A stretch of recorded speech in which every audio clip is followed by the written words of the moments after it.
मैं लोकमान्य तिलक राष्ट्रीय पुरस्कार अभी श्रीमान अजीत डोभाल जी को दिया गया, वो देने के लिए आया हूं। मैं तिलक स्मारक ट्रस्ट का हृदय से धन्यवाद देना चाहता हूं कि अजीत डोभाल जी को पुरस्कार देने के लिए उन्होंने मुझे बुलाया और मुझे ये मौका मिला। जब मोदी जी 2014 में प्रधानमंत्री बने, उन्होंने सबसे पहला अपॉइंटमेंट प्रधानमंत्री के नाते किया था, तो प्रिंसिपल सेक्रेटरी का नहीं किया था, अजीत डोभाल जी के एनएसए के रूप में चयन करने का काम किया। और मोदी जी के कालखंड का जब भी इतिहास लिखा जाएगा, आंतरिक सुरक्षा और बाहरी सुरक्षा की कोई मीमांसा करेगा तो स्पष्ट रूप से अजीत डोभाल जी के लिए उसको एक स्वर्णिम पृष्ठ रिजर्व रखना पड़ेगा, इसमें किसी को संशय नहीं। मैं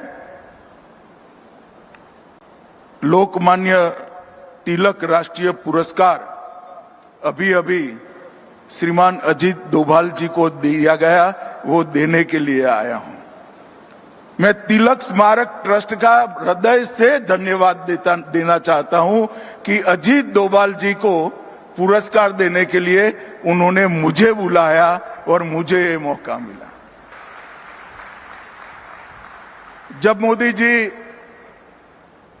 2014 में प्रधानमंत्री बने, उन्होंने सबसे पहला अपॉइंटमेंट प्रधानमंत्री के नाते किया था, तो प्रिंसिपल सेक्रेटरी का नहीं किया था, अजीत डोभाल जी के एनएसए के रूप में चयन करने का काम किया। और मोदी जी के कालखंड का जब भी इतिहास लिखा जाएगा, आंतरिक सुरक्षा और बाहरी सुरक्षा की कोई मीमांसा करेगा तो स्पष्ट रूप से अजीत डोभाल जी के लिए उसको एक स्वर्णिम पृष्ठ रिजर्व रखना पड़ेगा, इसमें किसी को संशय नहीं। मैं लोकमान्य तिलक राष्ट्रीय पुरस्कार अभी श्रीमान अजीत डोभाल जी को दिया गया, वो देने के लिए आया हूं।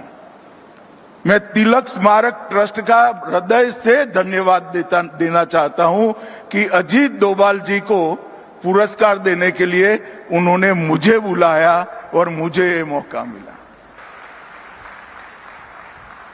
जब मोदी जी 2014 में प्रधानमंत्री बने, उन्होंने सबसे पहला अपॉइंटमेंट प्रधानमंत्री के नाते किया था, तो प्रिंसिपल सेक्रेटरी का नहीं किया था, अजीत डोभाल जी के एनएसए के रूप में चयन करने का काम किया। और मोदी जी के कालखंड का जब भी इतिहास लिखा जाएगा, आंतरिक सुरक्षा और बाहरी सुरक्षा की कोई मीमांसा करेगा तो स्पष्ट रूप से अजीत डोभाल जी के लिए उसको एक स्वर्णिम पृष्ठ रिजर्व रखना पड़ेगा, इसमें किसी को संशय नहीं। हृदय से धन्यवाद देना चाहता हूं कि अजीत डोभाल जी को पुरस्कार देने के लिए उन्होंने मुझे बुलाया और मुझे ये मौका मिला।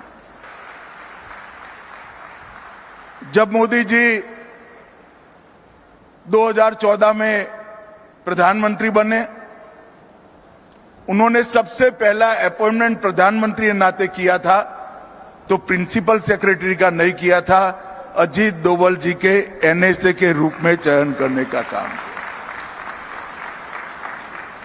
और मोदी जी के कालखंड का जब भी इतिहास लिखा जाएगा, आंतरिक सुरक्षा और बाहरी सुरक्षा की कोई मीमांसा करेगा तो स्पष्ट रूप से अजीत डोभाल जी के लिए उसको एक स्वर्णिम पृष्ठ रिजर्व रखना पड़ेगा, इसमें किसी को संशय नहीं।